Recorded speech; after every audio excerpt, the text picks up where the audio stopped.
Bangladesh cricket board বিসিবির সাথে বিতর্কের সম্পর্কটা বেশ পুরনো। নাজমুল হাসান পাপনের আমলে হাজারো বিতর্ক মাথাচাড়া দিয়ে উঠলেও বিসিবির বোর্ড ডিরেক্টরদের মধ্যে কখনোই দেখা যায়নি তেমন ফাটল।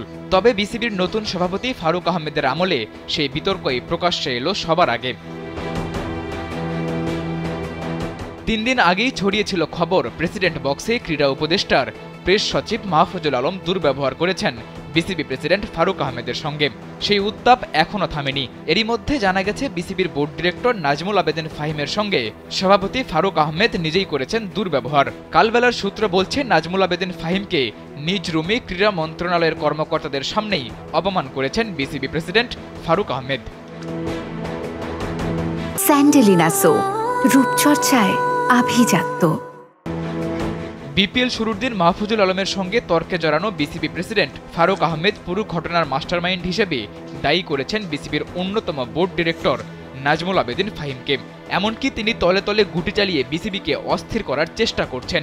বিসিবি প্রেসিডেন্ট হওয়ার ইচ্ছা আছে কিনা এমন প্রশ্ন তুলেও অপমান করেছেন দেশসেরা এই কোচকে। নাজমুল আবেদিন ফাহিমের মতো এমন ব্যক্তিকে অপমানের পাশাপাশি জানা গেছে শুধু ফাহিম নন, কোনো ডিরেক্টরকেই স্বাধীনভাবে কাজ করতে দেন না ফারুক আহমেদ। নতুন কমিটির 4 মাস পার হলেও এখনও বন্টন করা হয়নি দায়িত্ব। কে কি দায়িত্ব পালন করবেন তা নিশ্চিত না হওয়ায় কোনো ডিরেক্টরই বিসিবিকে দিতে পারছেন না নিজের সেরাটা। প্রেসিডেন্টের সঙ্গে তর্কের জের ধরে বোর্ড থেকে পদত্যাগের বিষয়টি জোরে সোরে বিবেচনা করছেন নাজমুল আবেদিন ফাহিম। তিনি মনে করেন বোর্ডে না থেকে বাইরে থাকলেও তিনি বেশ ভালো কাজ করতে পারবেন। ক্রিকেটের উন্নয়নের জন্য কাজ করতে হলে বোর্ডে থাকা বাধ্যতামূলক নয়। নতুন বিপিএলকে আকর্ষণীয় করতে মাঠের খেলায় বিসিবি যখন শতভাগ সফলতার পথে, তখন এমন বিতর্ক দেশের ক্রিকেটের জন্যই শঙ্কার বিষয়। এখন দেখার বিষয় ফারুক ফাহিম দ্বন্দ্ব কোথায় গিয়ে গড়ায়। সাদাতুর রাফি, কালবেলা।